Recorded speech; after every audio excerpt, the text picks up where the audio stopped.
Princess Anne is delighted when Jake the Peg reveals that actually isn't an extra leg. And she gave me a lovely smile and said, "This was a pleasure I wasn't expecting today."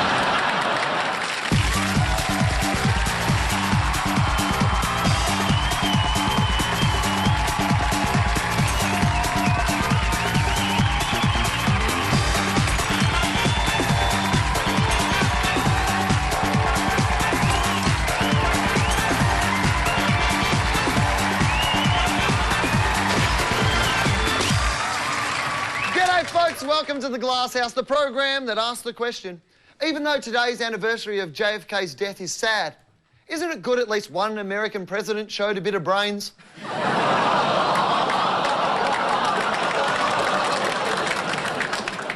More news than cricket tragic heaven this week. In Oklahoma City, a teacher has come up with a solution to the problem of school shootings. Thicker textbooks which students can hold in front of themselves to deflect bullets. Yeah, hold your books in front of your chest. Encourage the headshot.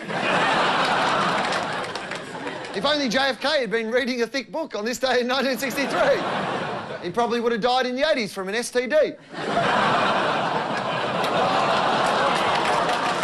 Are you looking for a gift for the newborn who has everything? Then how about babytoupee.com?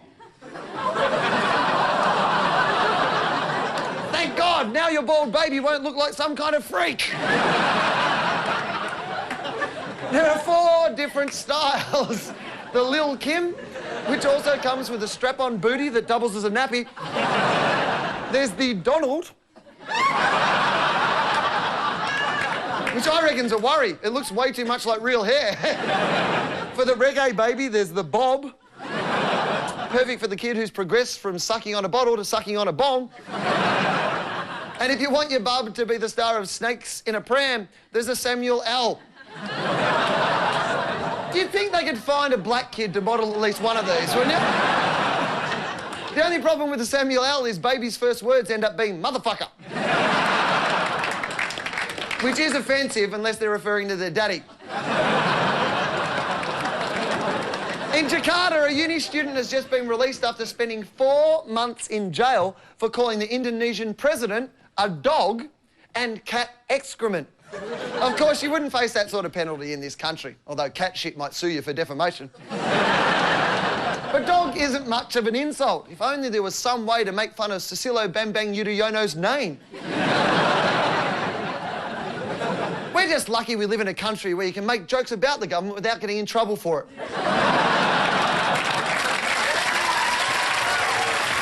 Congrats!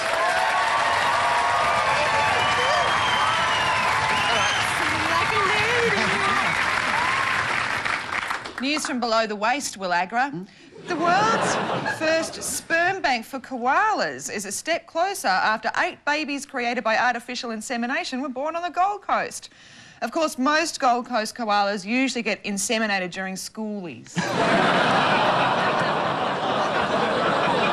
Hey, that's not caramello.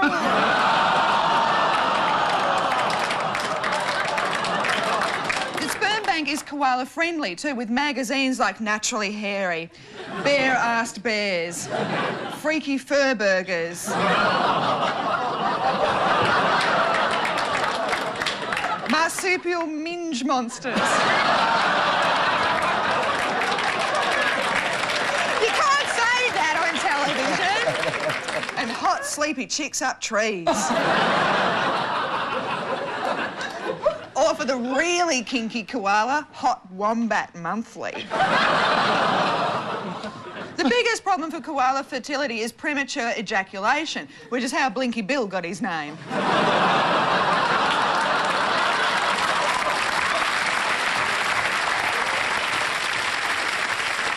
And koalas give heaps of sperm, which is why those big Wilderness Society ones are always carrying buckets. That was filthy. David!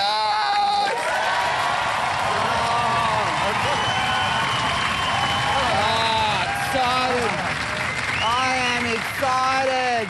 I'm excited because the Ashes start tomorrow, and I'm not talking about bushfire season. I'm I'm talking about Brisbane, all right? And we play England, and we need it to rain in this country, but not in Brisbane in the next 5 days.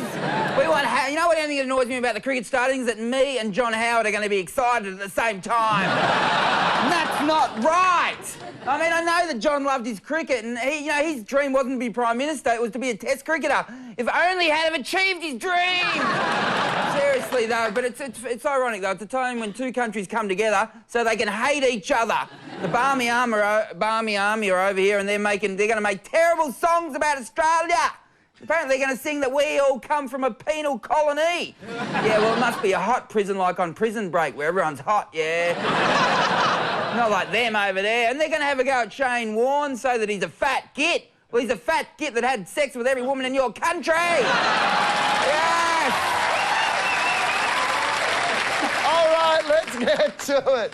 Joining me, Corinne and Dave, the Throw Some Stones in the Glasshouse tonight. Two of the best for our second last. Molly Meldrum!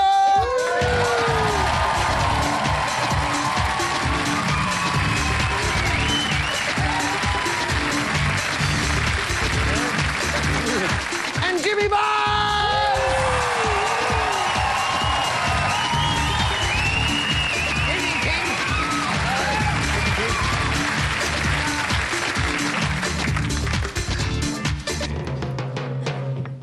All right, movers and shakers. Oh, God.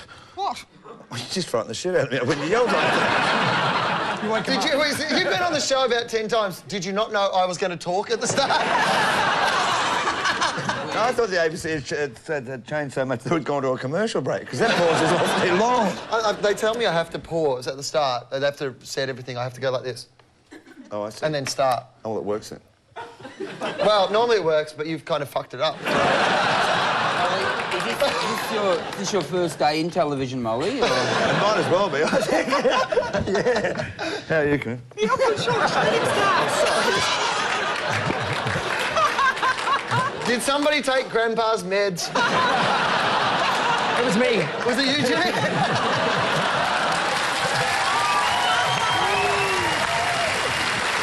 They were good too. They were good. They're the only ones you take these days. Prescription medication. Molly's medication. Incidentally, what is your name again? Alzheimer's. Not the first time you've said that to a guy.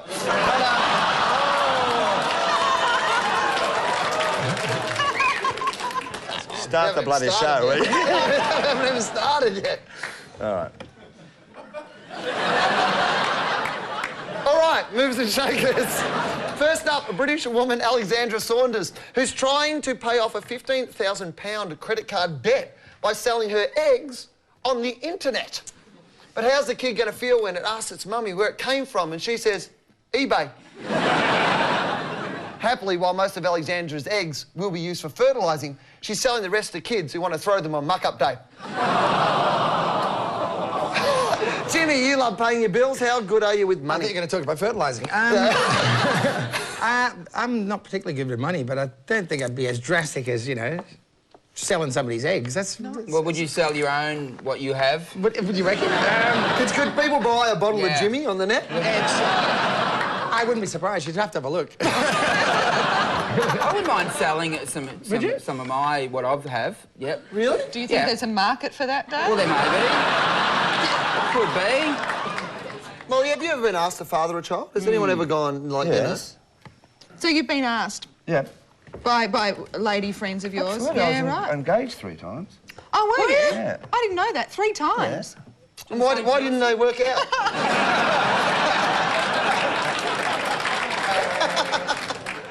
Oh, just a difference of opinion.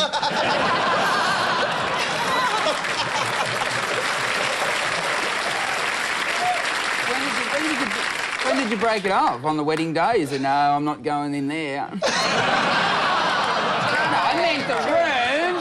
I meant the room, not that. You people are dirty. I did mean the room. Do you keep in contact with any of them? Yeah. Yeah, oh, lovely. Yeah, my first girlfriend... I've seen that. My first fiance, girlfriend, fiance, whatever. We were both in the cheer squad of St Kilda together, and... the romance! Were you out there give us an S, give us the word. We were, and in the 1966 grand final, we camped outside the MCG in a sleeping bag together. In a sleeping bag together?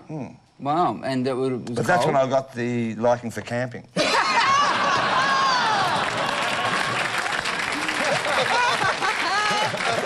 It's almost Brokeback Mountain in reverse, isn't it? Oh dear, oh dear. Well, how are you guys with debt? Like, how are you guys? Do you spend like, a lot of money on your credit card? What about you, Barnesy? You were like a Absolutely. mad I reckon spend it up front. You know, when I die, I want to have sort of my ashes scattered in my bank manager's face, you know? So, I'm not taking it Actually, with me. with the life you've led, I wouldn't mind a line of your ashes at the funeral.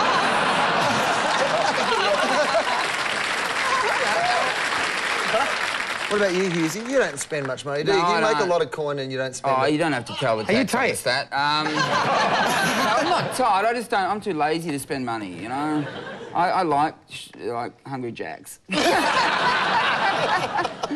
I can't be bothered. Yeah, but my girlfriend, if she wants to spend it. I tell her, bloody spend it. I don't care. Just do it, and don't annoy me. He's not joking. He's not joking. I said to her today, she said, oh, look, you say I can spend your money and then you said you'll pay me back and then you forget to pay me back. I say, well, tell me. I'm happy to give you money. Go to the bag. You keep your money in a bag? Oh, Grandad! There's a bag of money under your bed. No, it's not. Under the bed. Like you burglars, you don't know where the bag is. No, he's getting rid of it. Our next movers and shakers come from China. Not content with controlling TV, radio, newspapers, magazines and the net, government censors are now turning their attention to karaoke bars.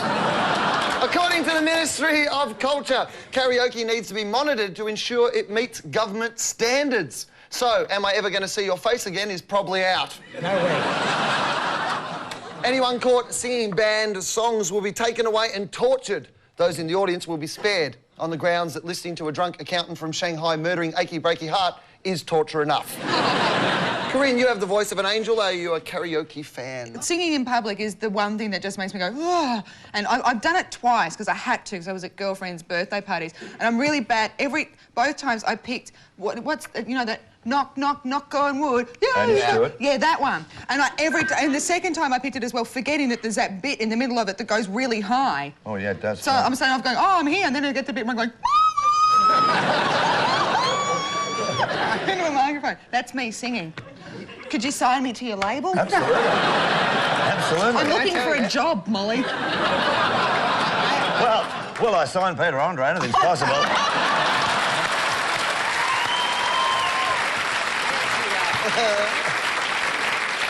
This is a fact. I had an end-of-tour party and Molly sang I Am Woman one time. You remember that? I didn't think we had to say that here. How was it? Did he like? Because he's been around music all his life. Has he learned? Yeah, he was very convincing. Yeah. I believed him. I've actually got a karaoke album. Do Yeah, you do. Oh, you You see that? And the reason I did it is because every night I see these people in the audience singing the wrong words. And so I thought they could learn the words at the same time. You're giving people permission to murder your song? Absolutely, I've been doing it for years. The other things I've done, though, is I've actually walked past and heard people singing my songs in karaoke bars, and I've gone in and heckled. That's... You know, and they're doing one of my ballads, and I'll yell out, do K-San. Our favourite mover and shaker comes from New York, where a gym... Oh, just one more thing, though, on that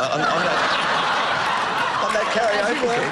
Sorry, no, I just want to tell you this because what Jimmy said is very interesting. Go on, because in the Kylie concert, at the very end, when she does the final number, that all comes up on the screen, and it's fantastic because all the crowd sing along with it. And it's brilliant. Do you do that when you sing? Do you go, everyone, you all know it, so you do this bit? And... Nah, the only time you do... And I've seen so many singers do that. They only do that when they forget the words. Well, I do anyway. You know? And I think the only time I've ever got the crowd to sing along was actually the last stand, Cold Chisel in Sydney, and I forgot the words to K-San. That's a fact. The third train out of Launceston's coming soon. It's really bad. I always... was it a train or a plane? It was a plane, you know. Yeah, You can't get a train to Vietnam. Well, you could. Well, you'd have to hold your breath for a long time. Did you like when people sang along, though? Or is that annoying? No, I think it's a good thing. It's yeah. good? Yeah, You're yeah, into that? Yeah, it's good. It's actually a plane. Actually, what is it? Jesus, no wonder I couldn't get a out booking. of... No, I'm just confused. That's how much I bloody know about music, don't I? It's definitely a plane, believe me. It's a plane. It's a plane. Our favourite mover and shaker comes from New York, where a gym with a huge set of rules for its members called the police when a weightlifter grunted. Planet Fitness gym says they're only trying to offer customers a non-intimidating environment, whereas seeing someone who grunted being dragged out by the cops is so reassuring. And if you lift a heavy weight, you're supposed to say, "Goodness gracious! Gee willikers, what a challenging task." Molly, you like to feel the burn? It's a muscle thing. What gets your goat at the gym? Is that serious about that? Yes. No, I'm making it all up. Yeah, it's serious. Of course it's serious. What used to annoy me of grunting, or making those sort of sounds... Don't go there. Peter Andre? Don't go there. No, I'm not going anywhere near there, you know? I remember that fella. He was a lovely chap. No. Just because you were going steady Don't for a while. start, Jimmy, for God's sake, you know? Now, what was I going to say? Oh, I know. I mean, what used to annoy me when you're watching tennis? With the, all that grunting. Monica Seles, remember Oh, that? yes. Sharapova's bad as well. Well, obviously, they objected her grunting. She got stabbed in the back. No, Sad. but Monica Seles sounded like a pig hunting for truffles. But I reckon it'd be worse in the gym if somebody had Tourette's. And was grunting. You know, 1, 2, fuck it. That's grunting. I don't know if that'd be worse. I think that'd be awesome. I grunt whenever I bend over these days. I swear to God. Oh, Granddad! Do up my shoelaces without going, Hopefully it's just to pick up your bag. Yeah, but You've got that much money in the bag, have you? that's what it is. Later in the Glasshouse, Dick Cheney admits the war in Iraq is like driving a car with no brakes, a blacked-out windscreen, and someone in the back seat punching you. It's full speed ahead on that basis. The Greens receive a mysterious package containing a bloody lump of coral and the message, "Antarctica is next." It means the Great Barrier Reef's dead. And the religious right's worst fears about cloning are realised when boffins try to breed a bull with a pig. Tonight's question on the Glasshouse is, what's your favourite wedding story? Let's find some answers. What's your best wedding story? I haven't got one, Dave. Have you been married yourself? Yeah, 19 years. Well, that's probably your best story, though, the day you met the woman that you married and, I went to school with her. Yeah, She good. dumped me for another bloke and then she come back with me 5 years later. Yeah, when he went bald, yeah? Yeah, so the same thing happened to me. What's your favourite wedding story? Oh, I've only been to one once and I was like 2 years old, so I don't really have one. So you shut your dacks and went home, yeah? What is your best wedding story? Dave, there's nothing good about a wedding. Marriage is an outmoded construct, patriarchal construct. He was an arsehole, was he? Absolutely. What is your best wedding story? I got none. You've never been to a wedding? Only one. Whose was it? My uncle's. Is he still married? Yeah, I think so. You haven't kept in touch? Nah. Maybe he's watching. Shout out. What's his name? Wait, what is... I forget. You're a close family, aren't you, yeah? What's your best wedding story? My parents' wedding, and my dad was ill at the time, so he couldn't eat any of the banquet food. So yeah, he had to eat porridge. Were you around then, or was this... No, that was before you I was were... born. What's your best wedding story? I'm his mother. Oh, you're his mother, so you married the porridge man. Yes. What was wrong with him? Well, he returned from his study in the US and then he just started to eat the local foods again and he got typhoid. Oh, he got typhoid. You have to stay away from him on the wedding night? Well, I'm not telling.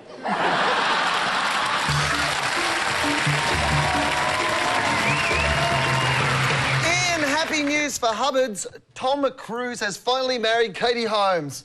lucky number 3 wife and mother of his strangely old baby. And it was a passionate ceremony. When the vows were over, the priest said, "You may now jump up and down on the bride." Of course, while it looked like a wedding, it was actually Tom adopting Katie. As well as the Catholic service, there was a final ritual conducted by Scientology members. Unfortunately for Tom, 2 ceremonies mean 2 prenups. To collect, Katie has to stay with him for 10 years, after which she's allowed to leave and marry the country singer of her choice. That is shocking. Poor Nicole. Husey, I'd like your help. I want you to be the baby of the happy couple. And we're going to interview you. First question, Suri Dave Holmes Cruz Hughes. Yeah. How was the wedding? It was really hard to get through it, sober. Really? Yeah, boring as batshit. Right. So Tom didn't do anything crazy, your dad? He married a woman. So I know you got your dad's hair. I've got his hair, yeah. That's good. Yeah. Got his genitals too. Aren't you a girl? You're a girl.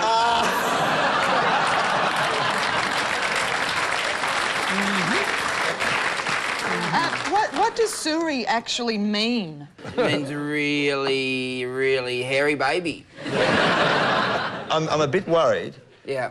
Because you remind me of someone else that I actually had to work with at one stage, you know? Sure. Oh. Yes. You're talking about Brad Pitt, are you? No, no, I'm talking about Dickie Nee.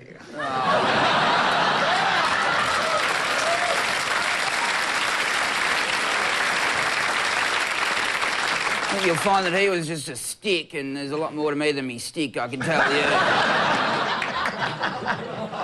Your mother is Catholic and your father's a Scientologist. Which way are you going to swing? Oh, I'm going to be an atheist because religions offer... they must make you a freak by looking at those 2. I don't want to bloody hang out with science people.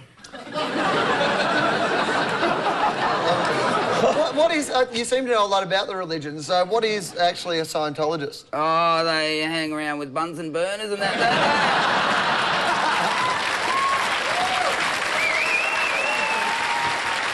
Are you going to go into movies like your mum and your dad? Yeah, I am. Yeah. Great. I'm going to go to movies. What sort of movies? What would you like to be? Kids' movies. Oh, yeah, like what? Like one of those kids ones. Like what? Oh, like Harry and the furry kid. Do you hang out with other celebrity babies? Yeah, I do, yeah. Right. Yeah, I do, yeah. Like who? Madonna's new one's good, yeah. Don't like his name, though, David. What sort of freak name is that, you know? What about Brad and Angelina's? Yeah. What's their baby's name again? I just call him mate because... so many, I don't know, I can't count anymore. What's your dad's favourite movie? What's your favourite movie of his? I like the one where he played a short guy with a big nose, yeah. No, that was Nicole again. She didn't play a guy, she played the writer. That's my... Virginia Woolf. Virginia Woolf. You're talking about the ex-wife of my father. I am. Back off, hat man.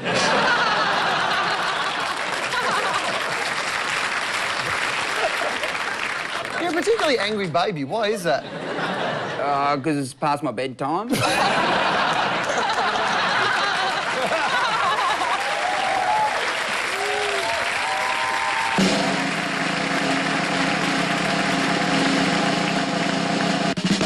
Yes, it's time to award the coveted Glasshouse trophy, which I think is good. And the winners of the jerky on your grapes, cheeky, tasty buttocks come from Western Australia, where a Margaret River meat company is feeding its premium cattle a local red wine. At last, an animal treatment that's been extensively tested on humans. Because there's nothing funnier than a pissed cow. But if you think cattle are stupid normally, wait till you see them smashed. They think the funniest thing in the world is tipping each other over. So the trophy goes to the famous Wagyu cattle of WA. When the wine is mixed in with their feed, each animal consumes about 1 litre a day for 60 days. The problem is, after they've put away a litre of red, all the cows want to go out for a kebab. Well, that's the way it is for Wednesday, November the 22nd. Thank you, Jimmy. Thank you, Molly. Thank you. Don't forget, kids, next week at the special time of 9 p.m, 9 p.m, 9 p.m. The 2006 Glasshouse Awards for Excellence. Last chance to get in the house. Last chance to see something that'll make the veins in your temple throb. And let's take a look at tomorrow's headlines. The Tiser says, I'm staying on, vows Beazley. Pledges to remain leader of the Labial Party. From the Courier Mail, Beazley slams Foreign Minister's criticism. Calls him Alexander Downey Jr. The Canberra Times reports, Beazley meets with U2 singer. Calls him Yoko Bono. And in the West Australian, Beazley promises unfair dismissal tribunal. Calls it bun-hair dismal trilby. Good night, last Glasshouse ever next week. See ya! Hi, Miff Warhurst here from Triple J. Tune in to JT.